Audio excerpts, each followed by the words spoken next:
नमस्कार, रदित कुकिंग या यूट्यूब चॅनलमध्ये आपले स्वागत आहे। आज आपण बनवणार आहोत ड्रमस्टिक सूप। चला तर मग आता आपण रेसिपीला सुरुवात करूया।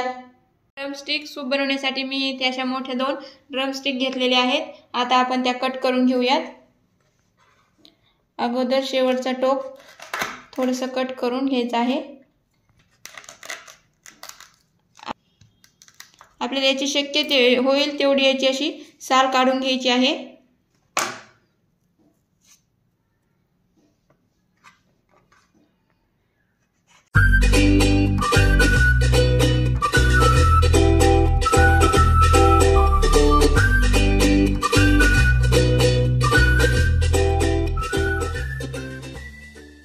तर इथे मी शेंगा छान अशा कट करून घेतलेल्या आहेत। त्याचबरोबर एक टोमॅटो कट करून घेतलेला आहे आणि एक छोटा कांदा कट करून घेतलेला आहे। आता आपल्याला कुकर मध्ये हे सर्व घालून घ्यायचं आहे।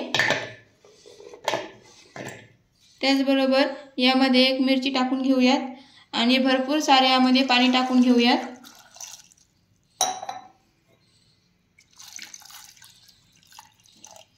साधारण 2 ग्लास पाणी मी यामध्ये टाकून घेतलेला आहे।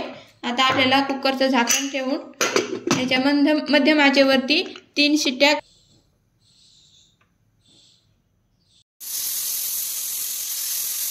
मी कुकरच्या 3 शिट्ट्या काढून घेतलेल्या आहेत आणि थंड करून घेतलेला आहे।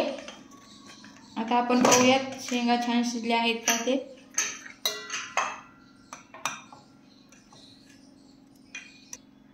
तुम्ही पाहू शकता इथे छान अशा आतपर्यंत आपल्या शेंगा शिजलेल्या आहेत।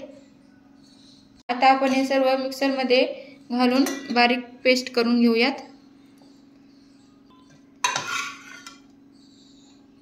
तर इथे मी मिक्सर मध्ये छान हे बारीक करून घेतलेलं आहे। आता आपल्याला अशी एक चाळणी घेऊन हे सर्व गर गाळून घ्यायचं आहे।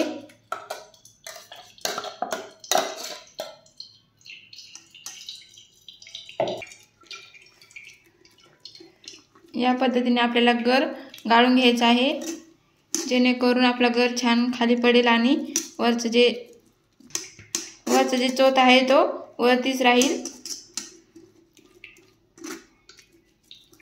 तर इथे मी सर्व गर असा काढून घेतलेला आहे, तुम्ही पाहू शकता। तर इथे मी सर्व गर काढून घेतलेला आहे। आता आपल्याला यामध्ये आपण जे शेंगा शिजवून पाणी घेतलेलं होतं ते आपण यामध्ये टाकून घेऊयात। आपण यामध्ये चवीपुरतं मीठ टाकून घेऊयात, थोडीशी हळद,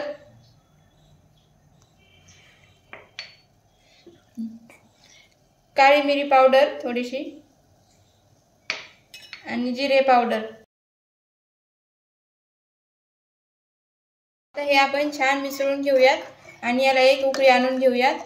आपण हे तेल न वापरता सूप बनवत आहोत।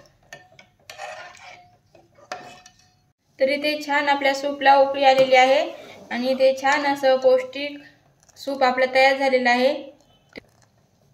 तर शरीरासाठी अत्यंत उपयुक्त आणि लहान मुलांकरताही खूप पौष्टिक असं सूप इथे आपलं तयार झालेलं आहे। पद्धतीने इथे असं पौष्टिक आपलं ड्रमस्टिक सूप तयार झालेलं आहे। व्हिडिओ आवडले असल्यास लाईक, शेअर आणि सबस्क्राइब करायला विसरू नका। धन्यवाद।